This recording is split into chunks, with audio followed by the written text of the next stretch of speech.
Hi folks, I'm John Whidden and this is my friend Steve McLeod and welcome to This Sonic Obsession. Today, Jethro Tull's Thick as a Brick at 50.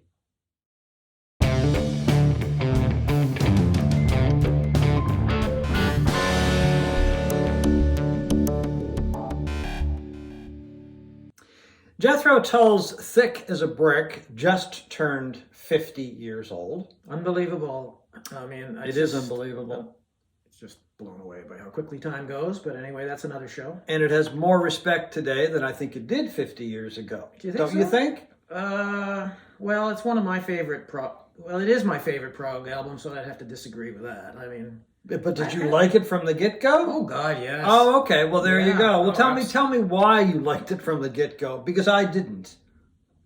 Well, I think people don't realize how big Jethro Tull was in the world in the early 70s. You know, The band was huge. They went from being a sort of a blues rock kind of band, and then they came out with Aqualung, which was quite a major step in their progression.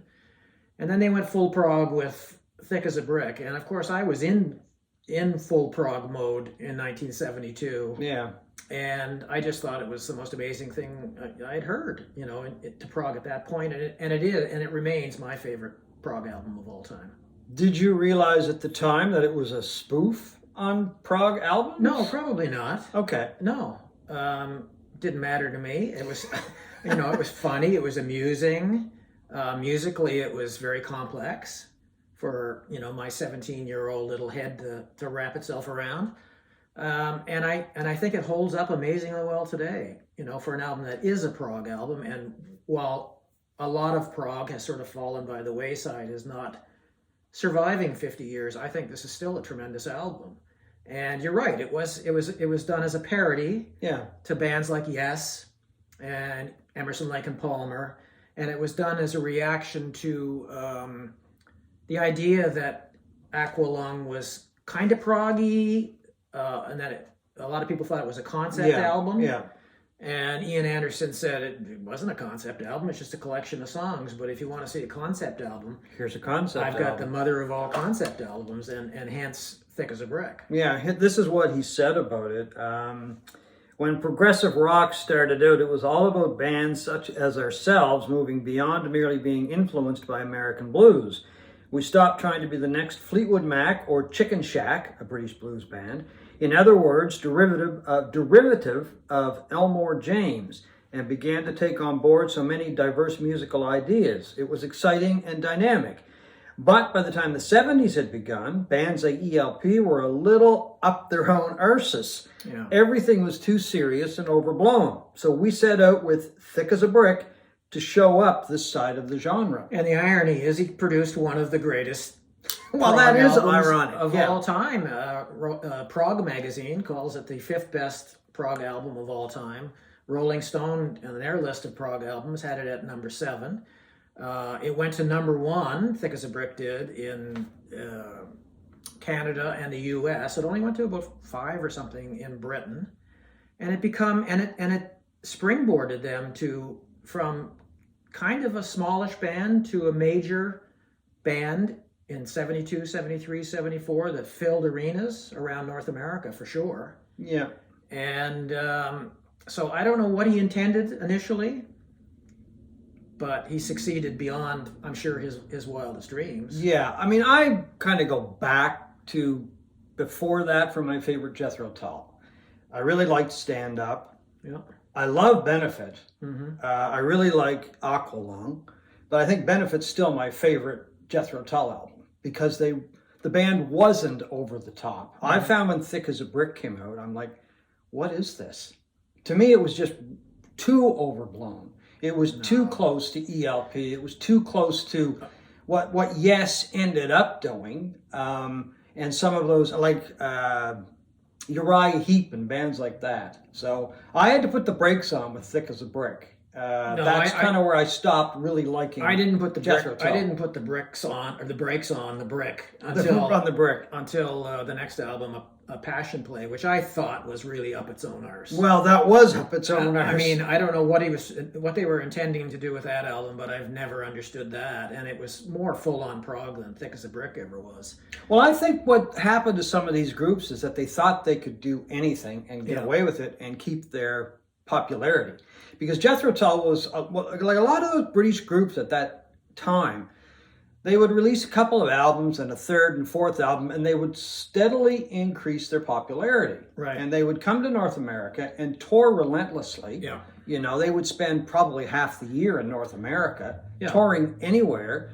And in the end, it showed in their popularity and the number of records they sold. Right. That's what they did, you know. That's how they kind of broke into the market, you know. You know, it didn't last long for Jethro Tull. I mean, they went from being, like I said, one of the biggest bands in the world in 1972 and 73 to having that popularity kind of diminished considerably in the following albums. And they were around for a long time. They're still sort of around, I guess. Well, they just put out a new album. The band just put out a new album. Right. That's right. What's it the called? Zealot, isn't it? The Gene Zealot, or the Zealot Gene. Zealot Gene, Yeah, and you know, it's they've been a cult band for a long, long time. Yeah. But in 1972, 73, they were huge. Selling out arenas like that. I guess we should talk about the concept. Now, the concept. Yeah. Okay. The concept was about a 12-year-old boy, 8-year-old boy, Gerald Bostock, little Milton Bostock, who wins supposedly a fictionalized account of his winning a British poetry competition for children. Yeah. And it ends up winning, and he reads the poem on the BBC, this epic poem, quite long. And it causes such controversy because they thought, well, he's an 8-year-old kid and he's, you know, writing about, you know, the sperms in the gutter, the loves in the sink, and all of this stuff. Very controversial. And there's a big uproar.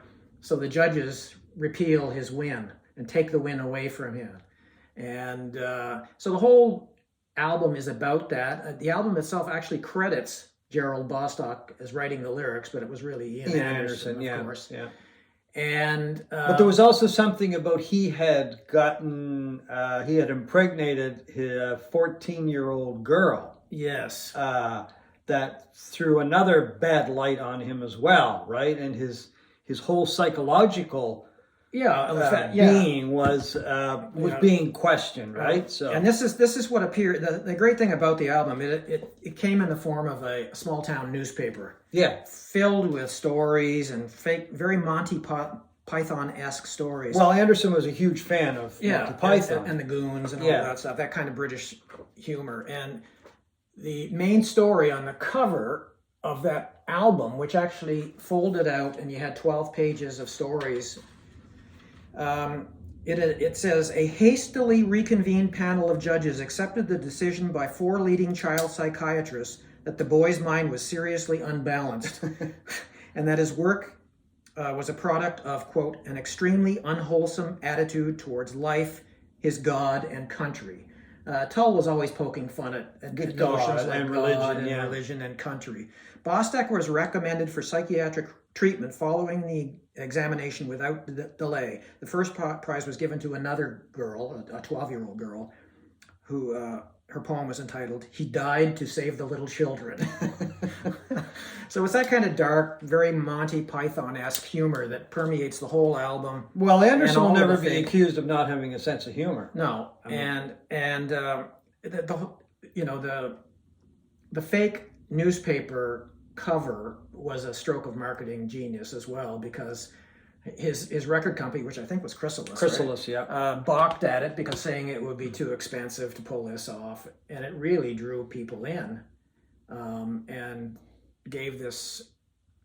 It sold platinum in the United States and went on. I would think it was probably their biggest album. Maybe Aqualung. I'm not sure. I think over the years Aqualung's probably surpassed it. I'm not sure. I tend to know more people who like Aqualung than Thick as a Brick, or they're kind of back and forth. But I started at a small town newspaper, and so I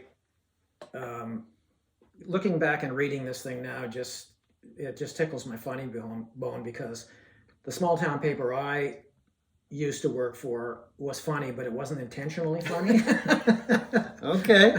And I love Ricky Gervais's fantastic Netflix sitcom Afterlife about working. Oh, right, yeah. You know, working in a small town newspaper and what that was like. And you know, I worked at this newspaper. I'm not going to name it. In the 1970s, and I would do stuff like the editor would get me to go out and, you know, take a picture of a budgie that laid an egg. You know, that was the kind of stuff that made the news. Yeah, well, I worked at a small town radio station, a couple of them, and it was similar. It was similar, yeah. Yeah. When I used to work in the sports department, I would lay out the sport pages, and they used to have harness racing cards 3 or 4 nights a week, and I would lay out the afternoon paper, and somebody would leave me the racing form, and in the newspaper we had 4 harness racing experts known as Hawkeye, Railbird, and 2 others which I can't remember, and they would list their winners for all 10 races. So it would be a box with 40 horses picked in the box. I was all 4 people.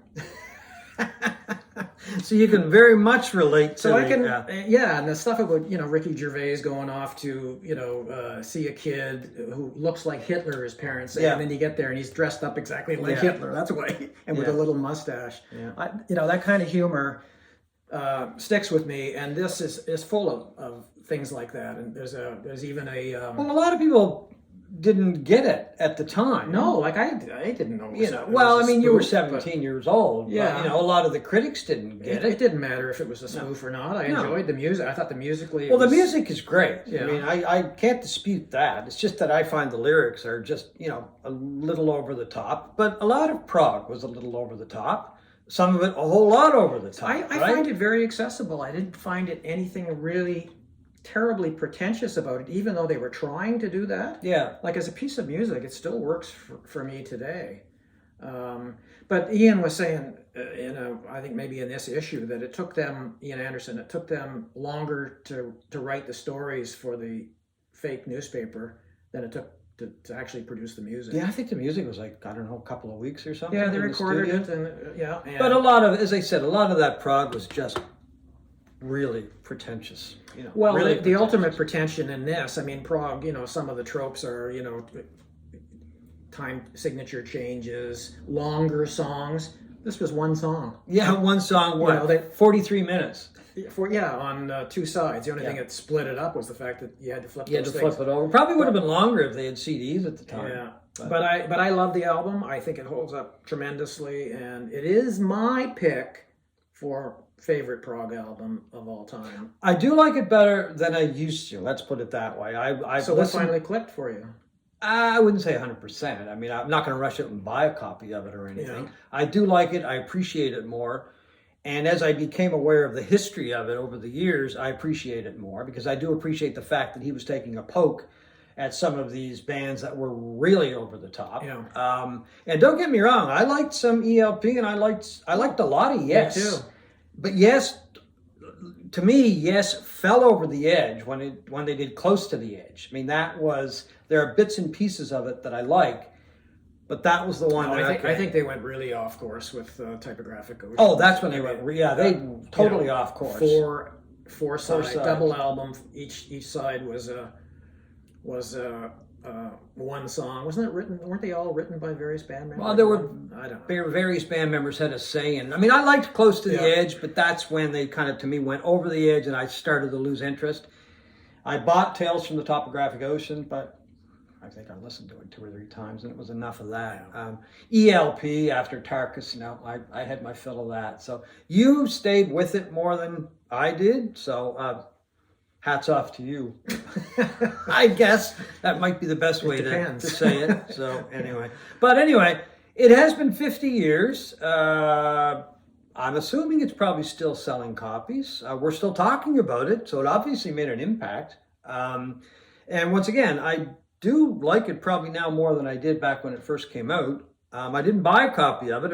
A girlfriend of mine's sister had it, so we would listen to that the odd time that I listened to it. But it was a little too much for me. Okay. So anyway, but it is now 50 years old. Thick as a brick. Thick as a brick.